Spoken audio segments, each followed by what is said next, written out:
It's a pleasure for me to be with you today and to talk about a topic which is essential for all of us when it comes to religion, spirituality and ethics. Very often when we talk about this, we distinguish between religions, and many people are saying, I like spirituality, I don't like religions. And others are speaking about ethics, and it's as if we can talk about one of the other and distinguish between the two or three fields. My life as a Muslim, and as you heard, was involved in many struggle for justice, for dignity around the world, not only in the Muslim majority countries, but also in the West. Being banned by the Bush administration was not a dishonor, but much more an honor in the United States. So the point here is for me to come to something which is essential. All my life, what I try to do is to reconcile the three dimensions, coming from within a spiritual tradition and being a believer, a Muslim. I travel around the world to get the secret of what was common to all the religions and all the spiritualities. I went to meet Christians in South America, Donald Del Camara and the Liberation Theology, and to try to understand how he was dealing with his faith, being someone who is struggling for the sake of solidarity and justice in Brazil, for example. And then I went to look at what was the secret in the Buddhist tradition, staying hours with the Dalai Lama, trying to understand how was he connecting his spirituality with something which is not known, because very often we look at him, we like the way he smiles, but we don't understand that every day in the morning at 4 o'clock in the morning, he wakes up and repeat and try to get this deep understanding of what is the meaning of life. This discipline with the self, which is the secret of all spiritualities, Eastern spiritualities, African spiritualities, and even the mystical traditions that we have in the Jewish tradition and that we have also in the Islamic tradition. So I try to get the secret and to reconcile. Understanding something which is essential for me, that religions, the way we are dealing with them today, are very often understood as a reference where we prohibit, we condemn, and we punish. And it's all based on this obsession with rules, and we have to be very cautious with that the essence of religion is not about that. That when we come to the very essence of what a religion should be, in fact, is much more about the relationship you have with your own self. The way you master yourself, and you understand that you can accomplish the best, but you are able of the worst. And anyone in this room knows that. If you look at yourself, you know that you can do something. You can even don't expect you to do it because it's great, but you can do the worst. And you cannot expect you to do it because it's the worst that you can expect from a human being. We are like that. And at the end of the day, what the religions came with was control yourself. Go through this education, and the rules are here and should be here. Not to punish, but to educate. Not to limit, but to give us a way of liberating ourselves from our own ego.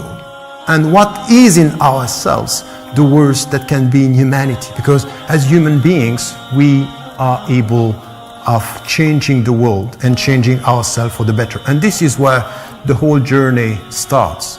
So in my travels and trying to find the secrets, I was dealing with all the traditions, and I understood here that what's very essential for us is to get this understanding of what our religions should be. And in fact, the secret is to ask ourselves the true meaning of freedom. In fact, freedom is not to come with a very simplistic understanding of who you are, trying to, or saying, for example, I do what I want. The first question when someone is telling you, you know what, freedom is to do what I want, is to question this statement. Are you sure that you want what you want? Because today, the very simplistic equation is to think, I do what I want, and to be driven by emotions. And we know today how much we can be alienated by and through our emotions. You go to a supermarket, you think that you are just going to buy things, and there is a music over there. And this music is all done to push you to buy. It's all about attracting your emotions, to put you in a state where you think you are free, but you're open to be a consumer. The true freedom is not about that. The true freedom is not about this emotion or these emotions that we have. It's the way we are trying to master this. And it has to do with education, with something which has to do with discipline. And I know that we don't like this word today. Discipline is perceived as something which is, in fact, against freedom. In fact, it's the opposite. Look at arts. Look at a pianist, for example. The pianist, when he is or she is playing, in order to be able to improvise, she or he should get the technique. So it's with this discipline, managing, controlling the technique, that at one point you can improvise. It's the same with the self. It's the same with your ego. When you are trying to master your emotions, trying to work on yourself, this is where you come to something which is essential to in our life, which is to get the true freedom. The true meaning of freedom, which has to do with three things.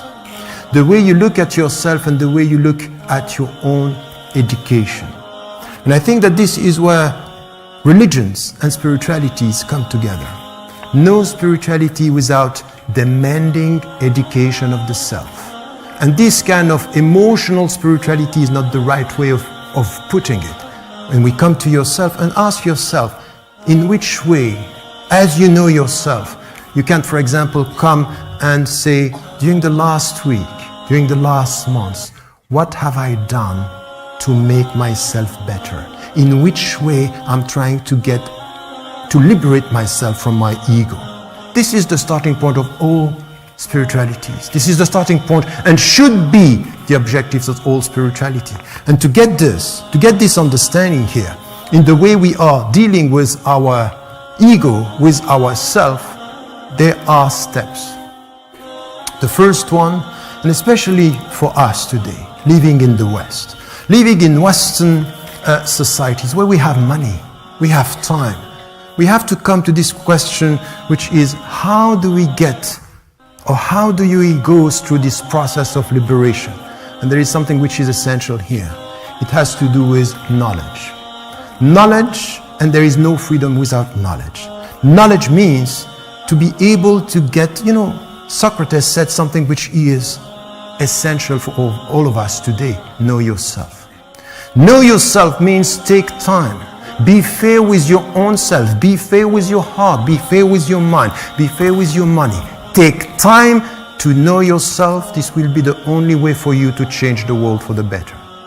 And this knowledge of the self is based on something which is essential. No knowledge, no freedom. Why? Because ignorance is the first jail, is the first prison. And this is what we have in all the religions, what we have in all the spiritualities. This is what is common.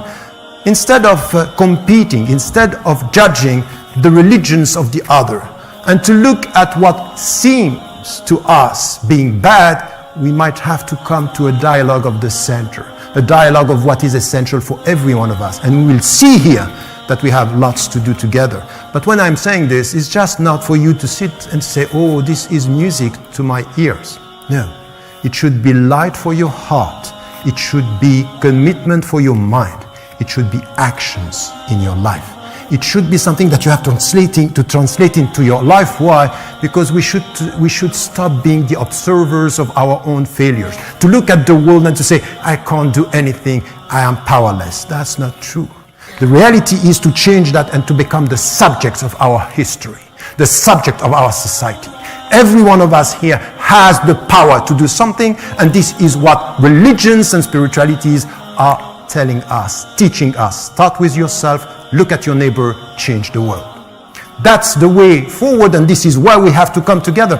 And while I was traveling, looking at Desmond Tutu being in South Africa saying, apartheid will never win. I will struggle. This was when it was obvious for many people that this was not going to change. And when you go and you see Donald the Camara in Brazil dealing with poor and saying, you know what? Bible is not to be in Rome and to deal with money. It's to be in the streets and to deal with poor people. This is the very meaning of what the Christian tradition is. And when we go and see people who are anonymous people, not known, not on the headlines, not being talked about in our media, but on the streets, in their life, trying to change. And these are my teachers. These are the people that I took from them, not only from my religion, but from all the other spiritualities, all the other traditions, and also from my own traditions, taking this and saying, this is the way, this is what we have to do, and this is what we have to try to change. Knowing this, and knowing this very essence of religion should not be about prohibiting, should not be about imposing rules, but getting the very meaning of rules. This is where we understand that spirituality should be always there. But what is spirituality? Is it to isolate yourself from the world? To say, okay, look, I have my business and then I go for some hours of spirituality in my life. So I pray during the night, or I am isolating myself. I do and practice yoga a few hours. This is my spirituality? No. This is a distorted way of dealing with spirituality. In fact, and this is why the last dimension of my talk today has to do with ethics and ethical responsibility. The spirituality is all about putting meanings in our actions. And this is where the quest for meaning, and when I wrote that book, The Quest for Meaning, many people were saying, oh, you as a Muslim, why are you writing something about the quest for meaning? Because this is what is the universal, intimate quest that we have, and the universal shared values that we are looking for. Having said that, and understanding how we have to deal with these values, how we have to deal with ethics, this is where we understand the very meaning of spirituality. Put meanings in your life. And this is a simple question. You came this afternoon, you are sitting here, you are listening to people. What is the meaning of your life? What is the goal of your life? Why are you here? What are you trying to achieve? Get money at the end of the month? Have some fun this afternoon? Or coming with something which is, yes, having fun, it's good. Resting is good. Being a human being is good, if and only if we look at the world the way it is, and we look at ourselves the way we are. And the first thing that we have to do, and we all know this, if we are sincere, if we are real with our own self, we know that every one of us has a very big struggle, intimate struggle. Trust your qualities, but face your weaknesses. Trust your qualities and face your weaknesses. Face your weaknesses means you use your qualities to change the way you are, by being more committed and fair with yourself. There is a supplication saying, oh God, we have been unjust with our own self. What does it mean? We have a mind, we don't respect our mind. We have a heart, we don't respect our heart. We have a body, we don't respect our body. And the starting point of everything is this. This is spirituality in action. Ethical spirituality. Be ethical even with yourself. And this is the starting point of the journey. This is where we are committed, not only by romanticizing, idealizing, and speaking about spirituality in an emotional way. This is a commitment. This is a responsibility. And then we look at the world. And this is where the only way I understand my religion as a Muslim is not only to pray 5 times a day. It's not only to fast during 1 month. All this is to educate myself, to get this spirituality in action, and to try to find Christians, Jews, Buddhists, Hindus, atheists, agnostics, who understand something which is essential. We are here with a mission which is to change this world for the better. And to change this world for the better is first to look at ourselves, as I said, and then to look at the world. And so how am I going to change that? Look at this globalized world we are talking about. Don't you see now when you watch TV that sometimes you have the impression that the life of African people, Asian people, are less valuable than the life of Western people? The way we count is not exactly the same? Is this normal? We are talking about humanity, we are talking about equality, but our emotions are different when it comes to someone from our country was killed and so many people from there are killed. We are used to the numbers and our emotions are not reacting the same. It means that there is something wrong in our way of dealing with human life. There is something wrong with the way our emotions are reacting. And this is why we have to change this, by starting to be committed with and consistent with the values that we have. It's not enough to say we are all human beings. When it comes to new slavery, look at what is happening around the world. In Europe now, you have people coming from Eastern countries, women who are sold and bought and sold in this country, in the West, and we are silent. Migrants, the way they are treated, it's just undignified. Undignified. And it's not only Lampedusa, it's so many people, millions of people around the world are treated like this. Silence. And we say, okay, you know what? I'm going to pray. I'm a practicing Muslim. I'm a practicing Christian. I'm a practicing Jew or Buddhist, but we are not here to be the voice for the voiceless. Spirituality is about this. It's about meanings in all what we are doing. To be able to speak about nature that we are destroying. To be able also, in an ethical way, to deal with the way we eat and what we eat. The way we treat animals is just undignified. We are in the 21st century. We speak about nice values and we are observers. We are passive. We are not enough reconciling the three dimensions between religions, spirituality, and ethics. Ethics means, look at our politicians. Look at our journalists. There is a lack of ethics in politics. There is a lack of ethics in the media. There is a lack of ethics in economy. And this is where all what I understand from my commitment to my religion, to my commitment to my values, to my commitment to ethics, is to say this is where we should stop being passive. And we have to understand religion is educate yourself, change the world. Spirituality is put meanings into your actions. Ethics mean always ask the meaning of the ends. What are you doing, what you are doing? At the end, what are you trying to get? PhDs and degrees to get a salary at the end? Why? What is the very meaning of all that? Question the goals, you will know the way. And this is where we need to come all together. It's important to work and to promote knowledge. And when I come to this, what I'm saying is that we all have to try to know each other. It's a responsibility in a pluralistic society to know more about our own religion or about our own agnosticism or about our own atheism and the others, the religions of the other, to know what they think and how they think. This is the way we become more understandable as to the diversity, based on knowledge, based on commitment. And at the end, the only thing that I want to add here is we have to be courageous. We have to face the reality and to try to change. Be courageous means sometimes to speak against what the people think. What the people think is right, sometimes we have to come with a just world, a just word and a just understanding of the world. And from this, be humble with your own self, as to change yourself, and be ambitious and as to change the world. And always, and this is what is the essential common message of all the religions and spiritualities, remain positive. You know why? Because it's always possible. Always possible. Remain positive, humble, and ambitious. Thank you.